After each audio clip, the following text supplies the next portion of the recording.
Et salutations révolutionnaires, salutations la communauté, salutations peuple africain, salutations peuple français conscient qui soutiennent, vous qui soutenez la lutte que nous menons, la lutte des peuples d'Afrique.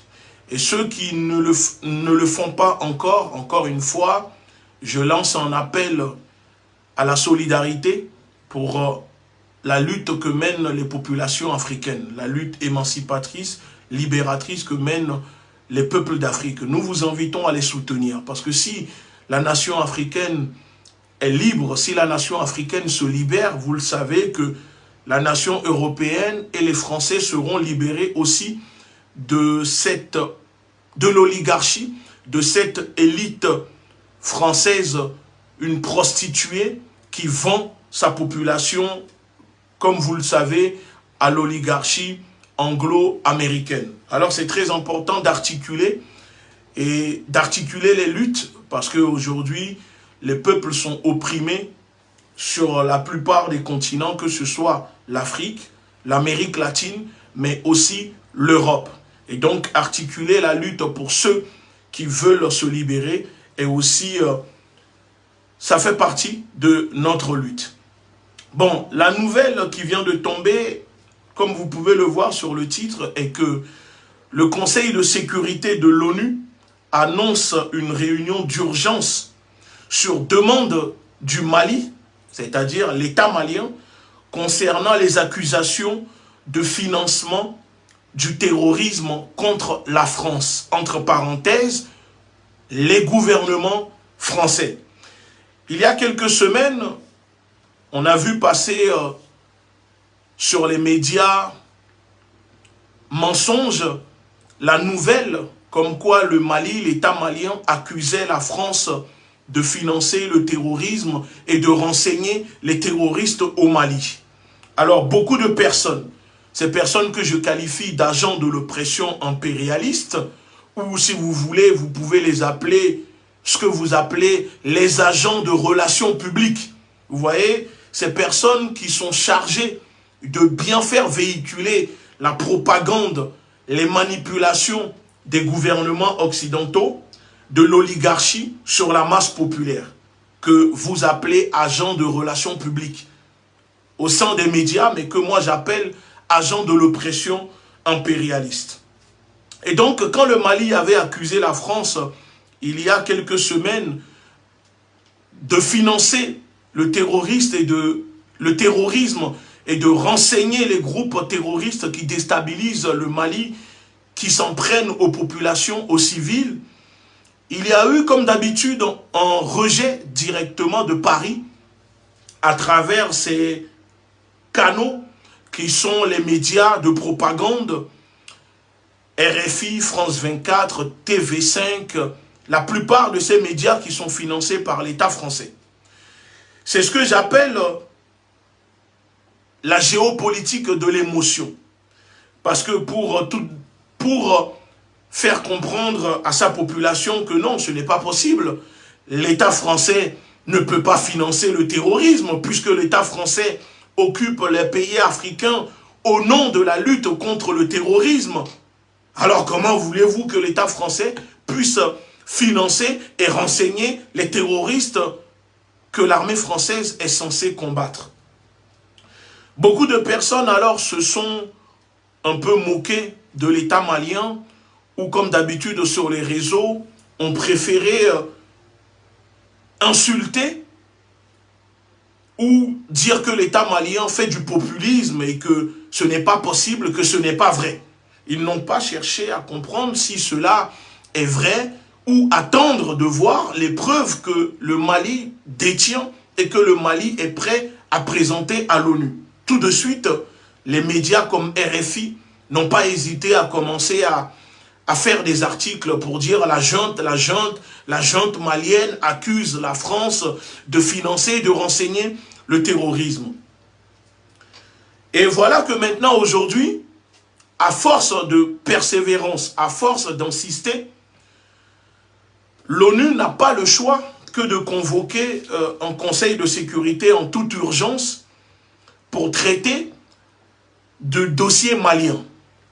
Et donc, on apprend dans l'article que j'ai devant moi ici, que je peux vous montrer, qui est disponible sur le site média de notre organisation, ldnapresse.fr.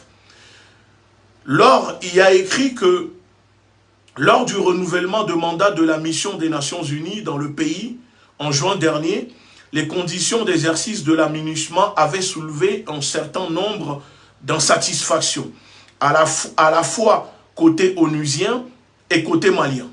Le rapport qui sera présenté aujourd'hui, c'est-à-dire à l'ONU, mais comme d'habitude, nos amis de RFI ont déjà eu le temps de consulter le rapport. Oui, puisque RFI est directement rattaché à l'Élysée et que RFI est là pour faire la propagande de l'Élysée, c'est tout à fait normal que l'Élysée, avant même que le rapport ne soit publié ou disponible ou que le Conseil de sécurité ne se réunit aux Nations Unies, RFI a déjà consulté le dossier.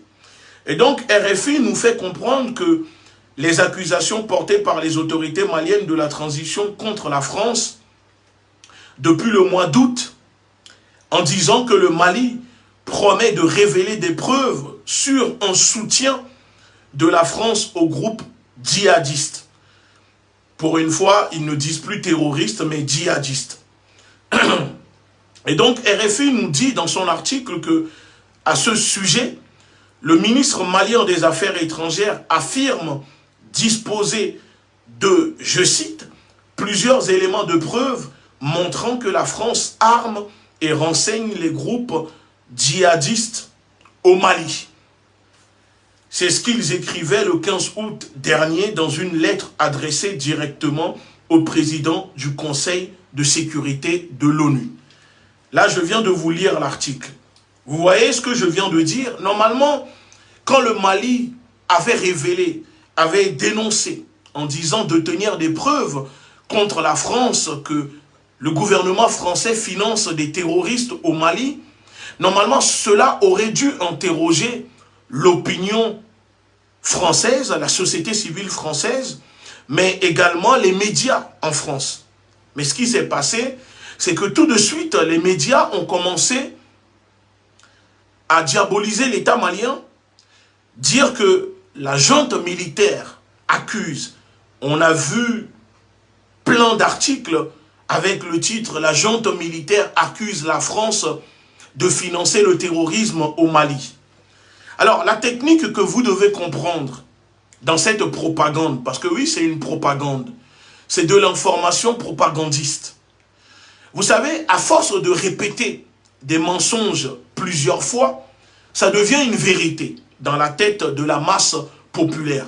On a vu certaines personnes venir ici sur les réseaux, se tenir dans des vidéos après avoir pris des rails de coke, où ils ont essayé de me vilipender, de me diaboliser, en répétant la même chose plus d'une centaine de fois dans leurs vidéos. L'objectif était de réussir à persuader, bien évidemment, les brebis égarées qui écouteront cette vidéo que ce qu'ils sont en train de dire est la vérité. En vrai, c'est de la manipulation. Et pour ceux qui ne le savent pas, j'ai un ouvrage qui peut vous intéresser. Bon, j'avais déjà parlé de ça, qui s'appelle « Propaganda », d'accord? Comment manipuler l'opinion en démocratie, de Édouard Bernays, qui n'est que le père de la propagande moderne, cette propagande utilisée aujourd'hui. Et par exemple, dans ce livre, il dit, on nous explique que les propagandistes réussissent parfois à faire basculer tout un magma d'émotions collectives en jouant sur un vieux cliché ou en forgeant un nouveau. C'est-à-dire que si, quand ils n'arrivent pas à faire basculer l'émotion de la masse, ils sont capables de créer un nouveau pour leur propre intérêt. Alors l'intérêt des médias français, les médias mensonges français vis-à-vis de l'État malien qui accuse ouvertement devant les caméras du monde entier que le Mali détient des preuves qui démontrent l'implication directe du gouvernement français dans la formation, le soutien et le renseignement des groupes terroristes. Et donc, pour balayer cela, comme d'habitude, les médias mensonges sont sortis avec des articles en disant que la junte malienne est dans le populisme. La junte malienne ne sait plus quoi faire, donc accuse l'État malien, l'État français de terrorisme. Déjà, dans un premier temps, le fait de préciser tout le temps la junte malienne, dans l'opinion, dans la tête de la masse, tout de suite, junte égale à illégal, illégitime. Donc, la junte malienne qui accuse la France, le gouvernement français, de financer le terrorisme. Ça veut dire qu'un gouvernement qui est illégal, illégitime, selon eux, parce que c'est pour cela qu'ils disent, la junte malienne accuse un gouvernement démocratique comme la France, qui prône la démocratie, mais qui dans le même temps, nous le savons, n'hésite pas à opprimer sa propre population, à tuer des citoyens français qui manifestent en gilet jaune et borgnés, tirer au flashball, tuer des vieilles dames, on l'a vu sur les écrans à l'ONU. Alors, comment se fait-il que la junte malienne peut accuser un gouvernement comme la France de financer le terrorisme au Mali et en plus ose dire que l'État malien a des preuves de ces accusations contre la France? Et donc, pendant des semaines, nous avons vu ces médias mensonges vilipendés, diabolisés, créer un tohu-bohu pour mettre l'État malien dans la sauce et détourner l'attention de la société civile française qui prendront le temps de lire leurs médias pour dire que, bof, il ne faut pas prendre au sérieux les accusations portées par l'État malien contre l'État français de financer le terrorisme au Mali, parce que après tout, la France est partie au Mali en sauveur. La France est partie sauver les Maliens. Donc comment la France qui est partie sauver les Maliens peut, vous le savez, financer le terrorisme? Parce que oui, après tout, la France est le pays des droits de l'homme. La France est le pays de la démocratie, le pays des Lumières. Donc, vous imaginez que bien que le pays des Lumières, le pays de Voltaire ne peut pas financer le terrorisme. Alors, c'est l'État malien qui raconte des bobards. C'est l'État malien qui a sûrement peut-être bu trop de boissons locales et donc raconte tout et n'importe quoi. Alors, pour ce soir, vous savez, moi j'aime bien parler avec des preuves. Je vais dans le même temps vous montrer que ce que la France refute contre vis-à-vis de l'État malien, la France elle-même le fait sur d'autres pays. Exemple, vous savez que la France est alliée du Qatar et de l'Arabie Saoudite. Que la France vend des armes et vend des renseignements à l'Arabie Saoudite et le Qatar.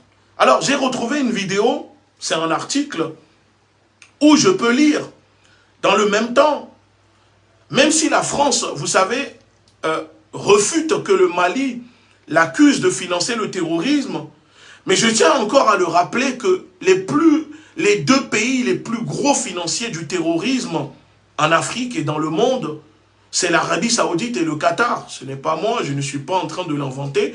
Vous allez sur Internet et vous verrez par vous-même.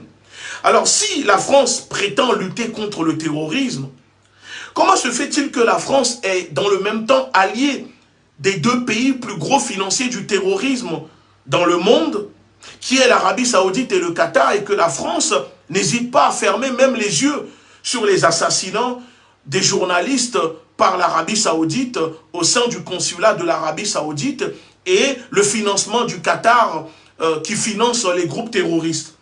Moi je le dis, mais on peut voir ici un article où même Macron accuse le Qatar et l'Arabie Saoudite de financer le terrorisme. L'article est disponible ici, vous le voyez, sur l'Express. Je vais partager plus tard, où je découvre que Macron dit, dans son interview au Point, publié le jeudi, le chef de l'État met en cause l'Arabie Saoudite et le Qatar concernant le financement indirect du terrorisme. Dans la lutte contre le terrorisme, Emmanuel Macron franchit un cap supplémentaire. Diplomatique, dans son interview Fleuve au point publié ce jeudi.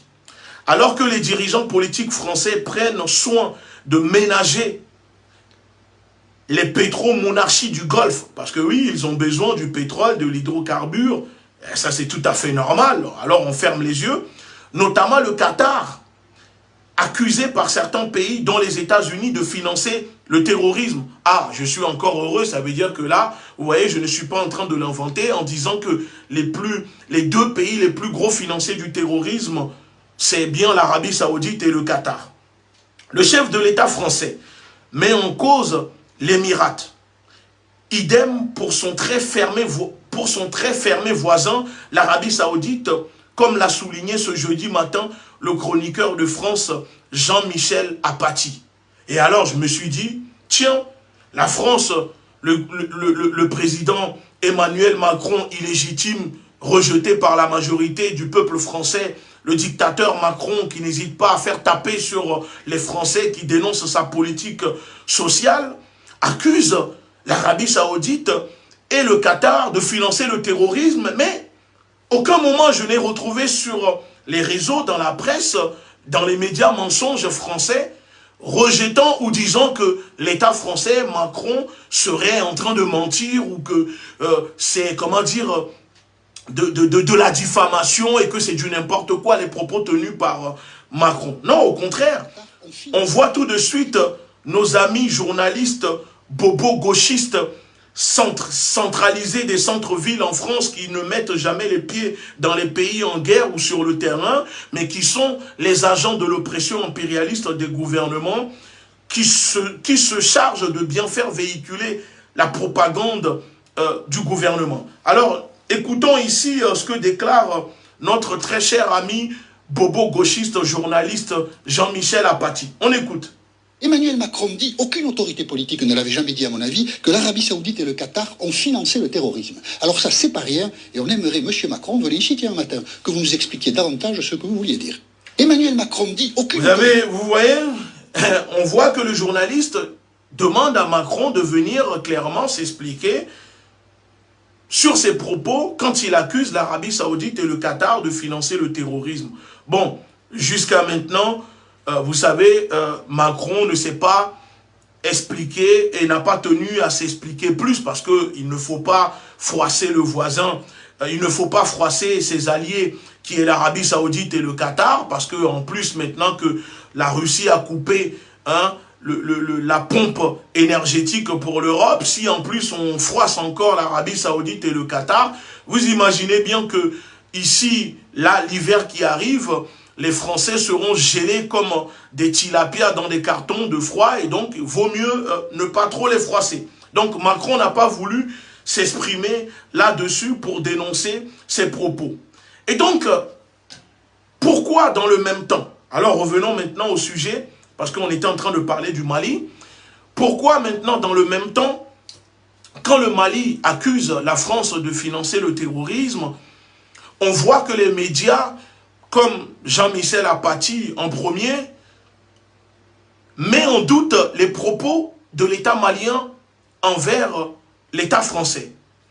Et encore une fois, je me suis dit, bon, peut-être que c'est, comment dire, les Maliens qui sont en train d'abuser et que sûrement l'État français ne peut pas financer le terrorisme, que ce soit l'État français, ni ses multinationales, parce que vous savez, le gouvernement français fait la guerre ou occupe des pays pour protéger l'intérêt de ces multinationales du CAC 40. Alors, bien évidemment que la France ne peut pas financer le terrorisme. Et donc, je me suis renseigné. Et encore une fois, en allant chercher des liens, je vais vous montrer que c'est possible que la France finance le terrorisme. Regardez ici, par exemple, je vous montre, attendez, je vous montre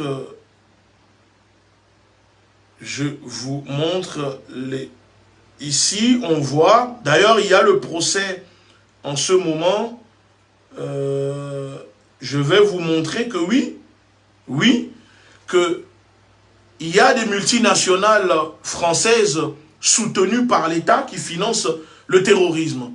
Ici, par exemple, dans le dossier Lafarge, disponible sur Mediapart, on apprend que Lafarge, le groupe, l'entreprise multinationale française, finançait l'État islamique. Oui, Daesh, vous venez d'entendre.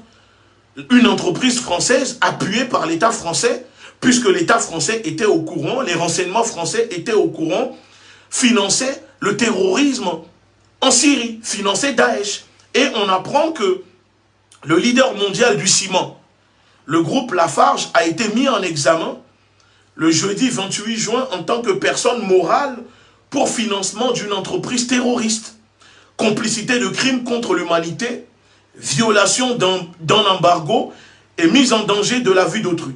L'entreprise est soupçonnée d'avoir financé entre 2001 et 2015 plusieurs organisations terroristes, dont l'État islamique, que l'État français est censé combattre. Hein. Vous voyez, Lafarge finance l'État islamique qui tue des Français en France, les attentats de 2015, mais dans le même temps, le gouvernement français qui est censé protéger les Français finance l'État islamique en Syrie.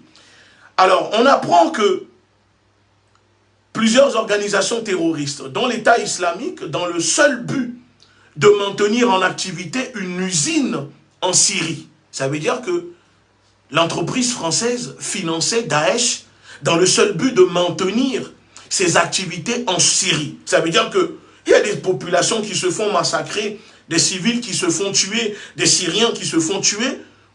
Ça n'intéresse pas du tout la multinationale française.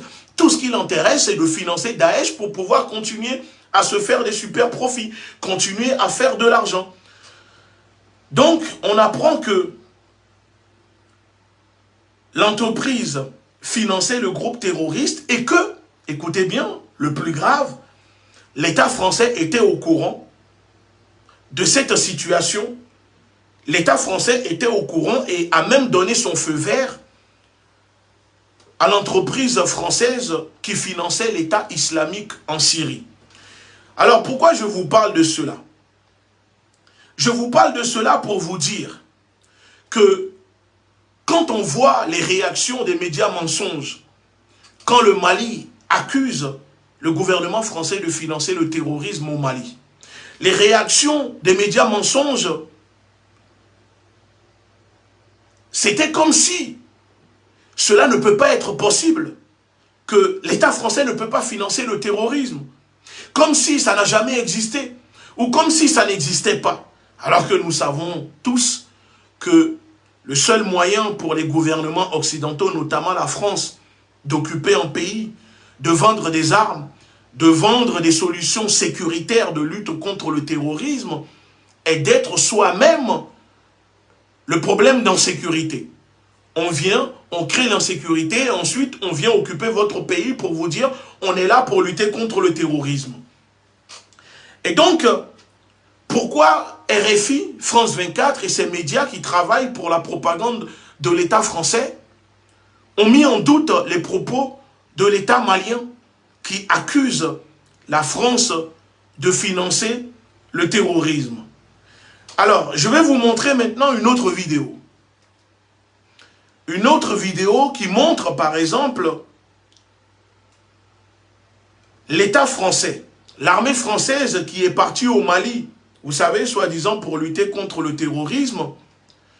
L'armée française, dans le même temps, qui est censée lutter contre les groupes armés qui attaquent l'État malien, qui ont collaboré, qui se sont alliés aux groupes terroristes au Mali, pour déstabiliser le Mali, pour créer l'insécurité au Mali. La France, l'armée française était censée normalement les combattre. Sauf que, je vais encore vous montrer une vidéo où on voit que l'armée française travaille avec ces groupes armés au Mali qui rejettent l'autorité de l'État malien et qui n'ont pas hésité ou qui n'hésitent pas à prendre des armes pour lutter contre l'autorité malienne, pour s'attaquer aux militaires maliens. Et là, on parle d'un pays souverain. Le Mali est un pays souverain.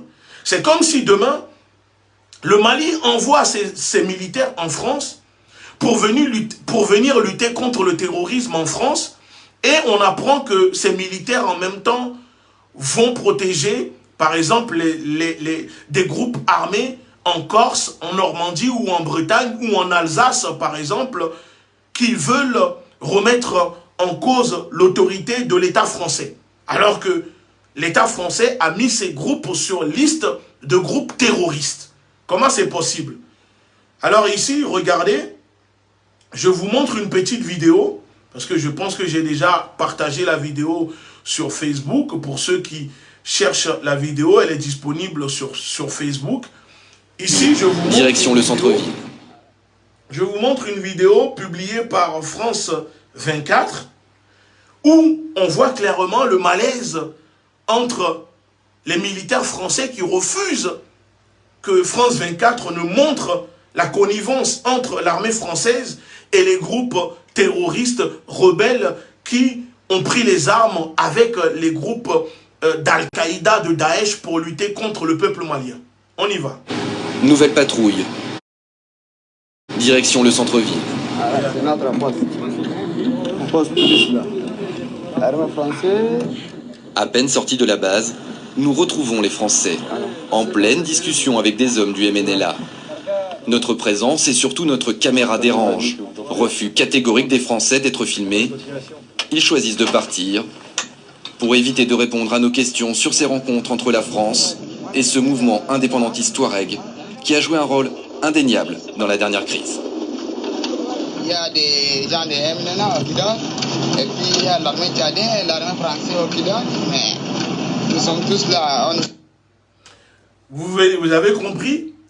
Nouvelle patrouille, direction le centre-ville. Le militaire tchadien qui dit, oui, ici, il y a l'armée française, il y a le MNLA, il y a les groupes, et le journaliste qui dit, ces groupes ont joué un rôle trouble lors de la prise d'assaut du Mali par les groupes terroristes, puisque le MNLA s'est associé aux groupes terroristes directement pour essayer de renverser l'État malien. Et donc la France est censée aller au Mali combattre ces groupes qui ont pris les armes contre l'État malien. Mais bizarrement, quand la France est arrivée sur place, la première des choses de la France, c'est de laisser ces groupes avec les armes et de les utiliser contre l'État malien. De protéger ces groupes pour ne pas que l'État malien puisse reprendre l'autorité dans cette région occupée par ces groupes armés qui sont directement affiliés à des groupes terroristes. Vous venez de l'entendre dans la vidéo. Alors, si la France est partie au Mali de base pour lutter contre les groupes armés et le terrorisme, la première des choses que la France aurait dû faire en arrivant au Mali était de désarmer ces groupes, de demander à ces groupes de déposer les armes, et non de laisser les armes à ces groupes et d'utiliser ces groupes maintenant contre l'État malien comme moyen de pression. Parce que c'est cela qui a aidé la France à occuper presque 10 ans le nord du Mali en empêchant l'armée malienne d'aller au nord du Mali, parce que il y a eu des accords entre le gouvernement français et ces groupes armés, ces groupes terroristes au nord du Mali, comme quoi la France les protégeait de l'armée malienne contre des actions militaires de l'armée malienne. En échange, elle collaborait avec la France pour que la France puisse avoir accès directement aux mines d'or au Mali. Parce que oui, au Mali, il y a des mines d'or. Et ces mines d'or au Mali sont gérées dans le nord du Mali par ces groupes Touareg, par les mouvements armés du MNLA et d'autres groupes terroristes. Et ces mines d'or, l'or du Mali, extrait illégalement au Mali, au nord du Mali, est directement envoyé par exemple à Dubaï. Parce que c'est là-bas que se passe la contrebande de l'or que les pays occidentaux volent dans les pays africains pour ne pas pouvoir laisser une traçabilité. Donc ça pille l'or du Mali, au nord du Mali, on l'envoie à Dubaï, et de Dubaï maintenant on redonne une traçabilité à ces lingots d'or, et ça rentre maintenant légalement dans les banques ici, dans le stock d'or des gouvernements occidentaux, notamment la France. Alors, si le Mali accuse la France de financer le terrorisme et de renseigner les groupes terroristes en disant que l'État malien détient des preuves, il ne faut pas tout de suite balayer cela en disant que non, ce n'est pas vrai. que l'État malien, la junte malienne, comme ils aiment le dire, serait en train de faire du populisme et que c'est parce que l'État malien n'est pas capable de sécuriser son pays ou que cherche une excuse pour accuser la France. Parce que non, le ministre des Affaires étrangères du Mali ne peut pas venir se mettre devant des médias et dire que nous détenons des preuves. Et donc, on veut un conseil de sécurité de l'ONU pour présenter ces preuves. Et si la France n'avait rien à se reprocher, pourquoi pendant des semaines, elle a tenté d'étouffer la demande des autorités maliennes pour une réunion au Conseil de sécurité des Nations Unies? Parce que oui, pendant des semaines, jusqu'à maintenant, la France a tout fait par voie diplomatique d'étouffer la demande de l'État malien pour empêcher le Mali de présenter ses preuves à l'ONU, en allant jusqu'à discréditer, diaboliser, dire que non, il ne faut pas les écouter. Après tout, ce sont des gens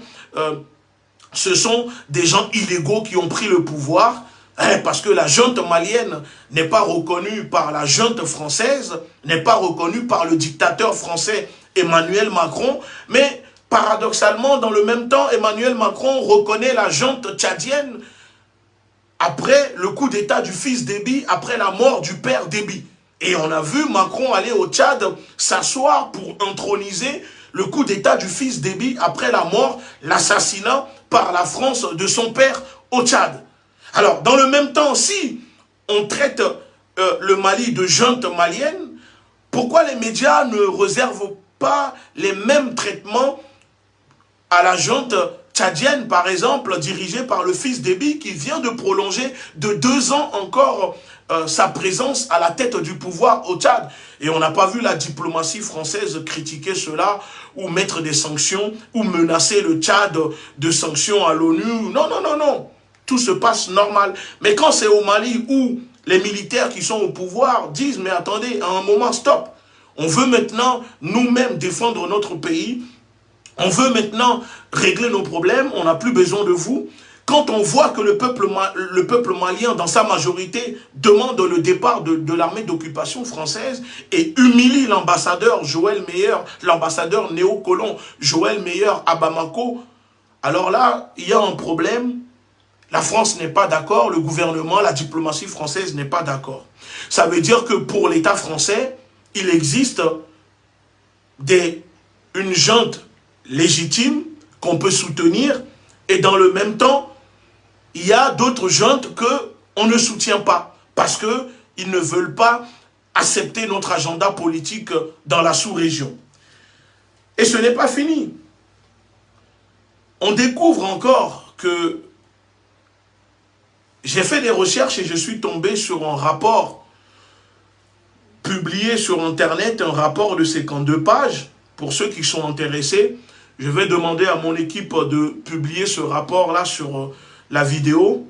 Comme ça, vous allez pouvoir consulter, si vous le souhaitez, ce rapport qui est disponible, que je suis tombé dessus vraiment par hasard.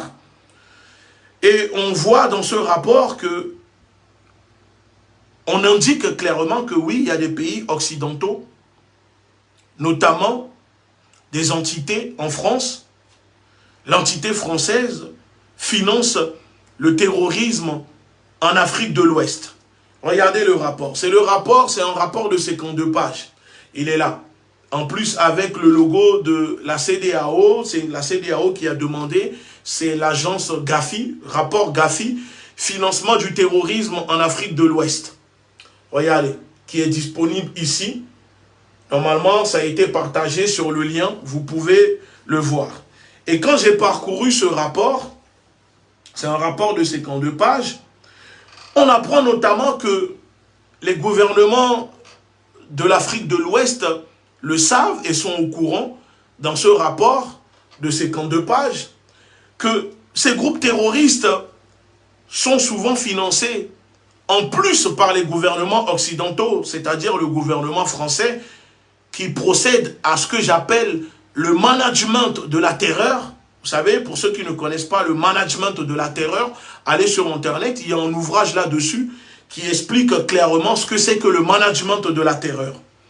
Que le gouvernement français qui pratique le management de la terreur en utilisant ces groupes armés, ces groupes, excusez-moi, ces groupes terroristes en Afrique de l'Ouest, qu'il y a aussi, comme par hasard, des organisations non gouvernementales qui financeraient ces groupes armés, ces groupes terroristes.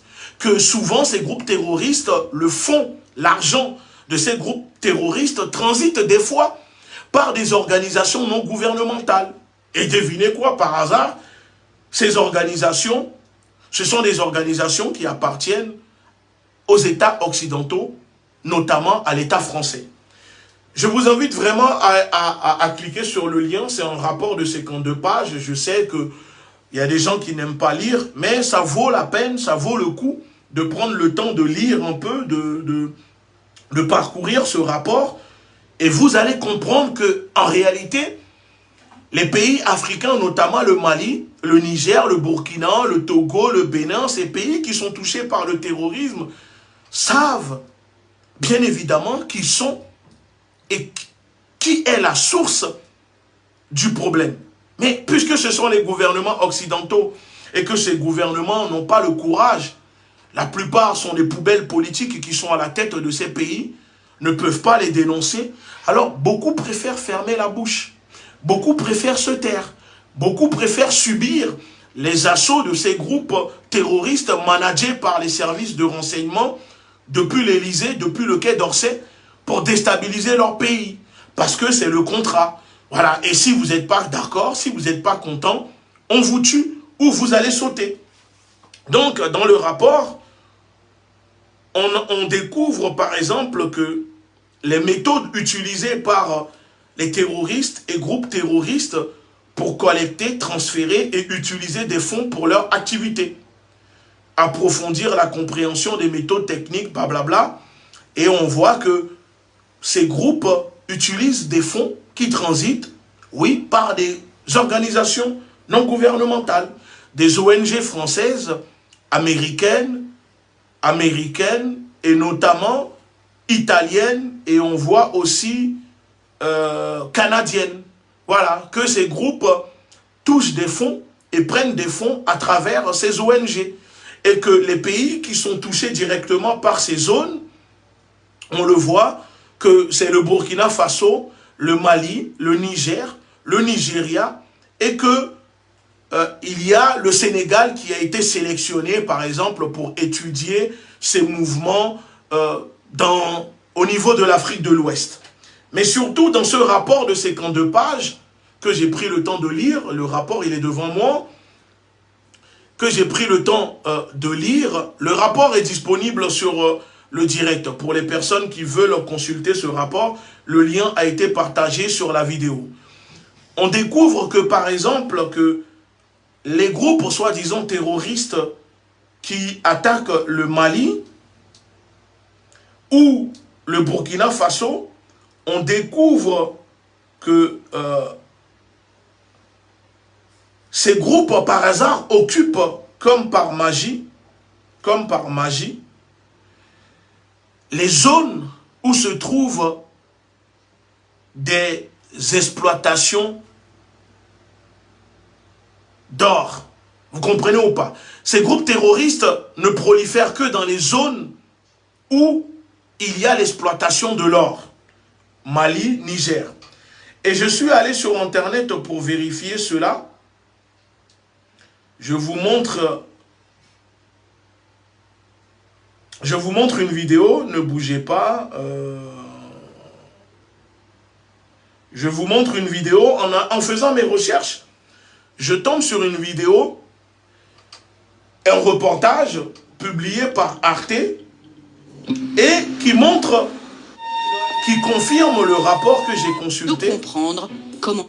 Qui montre dans le rapport que j'ai pu consulter que oui, effectivement, il y a un vol d'or du Mali au Burkina et que les zones occupées par les terroristes, que par hasard les terroristes se développent sur des zones où se trouvent des mines d'or. Regardez par vous-même. Le secteur aurifère mondial change de visage. Regardez, le reportage est là. Attendez, je vous montre.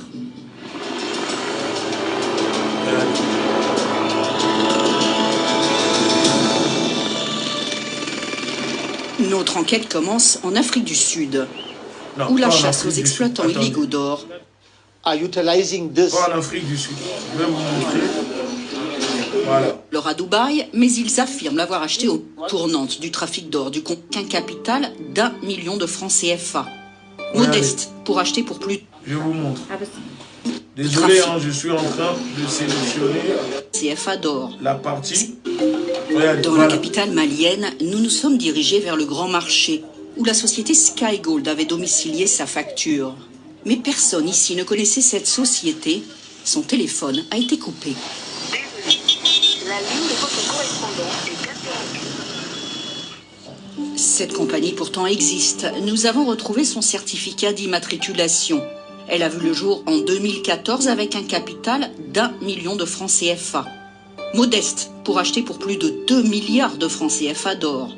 Skygold a pour adresse l'immeuble Amari Daou. Nous y sommes. Il paraît désaffecté.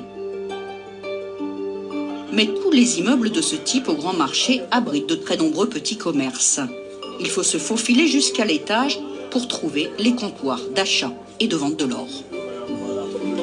Nous Voilà. avons pu négocier un accès. En fait, dans le rapport que j'ai consulté, qui m'a amené sur cette vidéo, parce que je suis allé faire des recherches, je suis tombé sur cette vidéo parce que dans le rapport, j'ai lu que il y a des personnes qui ont été arrêtées avec 73 kilos d'or en provenance du Mali vers Dubaï, interpellées en Afrique du Sud, je crois, et qu'après enquête, il s'avère que l'or était en provenance du Mali, des régions occupées par les groupes terroristes et les groupes armés que la France protège au nord du Mali, c'est-à-dire le MNLA, etc. Regardez, je vous montre encore une autre partie de la vidéo. Comme dans les plus de 350 sites miniers légaux. Regardez. Je vous montre une autre vidéo. Bon. À Dubaï. On a ça à Dubaï. C'est la même vidéo. Hein. Il y a quelques années, l'or africain allait vers la Suisse ou vers l'Afrique du Sud. Mais aujourd'hui, il prend le chemin de Dubaï. Les chiffres sont difficiles à vérifier car les statistiques d'exportation des pays africains à destination de Dubaï n'ont rien à voir avec les statistiques d'importation des Émirats arabes unis en provenance du continent. Au Mali, par exemple, on déclarait exporter en 2019 500 kg par an sur Dubaï, mais les Émirats arabes unis affirment importer la même année plus de 80 tonnes en provenance de Bamako. L'hémorragie est telle que lors... Vous avez compris ou pas? Le Mali, les autorités maliennes ont déclaré seulement la vente de 60... Attendez, je remets la vidéo pour vous. Écoutez. vers la Suisse ou vers l'Afrique du Sud. Mais aujourd'hui, il prend le chemin de Dubaï. Les chiffres sont difficiles à vérifier car les statistiques d'exportation des pays africains à destination de Dubaï n'ont rien à voir avec les statistiques d'importation des Émirats arabes unis en provenance du continent. Au Mali, par exemple, on déclarait exporter en 2019 500 kg par an sur Dubaï, mais les Émirats arabes unis affirment importer la même année plus de 80 tonnes en provenance de Bamako. 500 kilos d'or. 500 kilos d'or. Arabes unis en provenance du continent. 500 kilos d'or. L'État malien a déclaré l'exportation de 500 kilos d'or vers Dubaï. Mais l'État de Dubaï a déclaré avoir acheté plus de 80 tonnes d'or en provenance du Mali. Comment c'est possible? Comment c'est possible à votre avis? Parce que, pourquoi je vous parle de tout ça? Parce qu'il y a des gens qui ne comprennent pas pourquoi les autorités maliennes accusent la France de financer le terrorisme et disent de tenir les preuves. Parce que ce terrorisme au nord du Mali a pour un objectif, c'est l'argent, les richesses, le sous-sol du Mali. Vous comprenez ou pas? Donc si le Mali ne déclare que 500 kilos d'or vers Dubaï, légalement, alors que Dubaï déclare avoir acheté plus de 80 tonnes d'or en provenance du Mali. Mais comment c'est possible?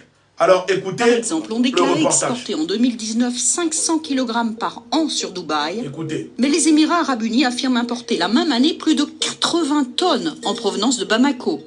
L'hémorragie est telle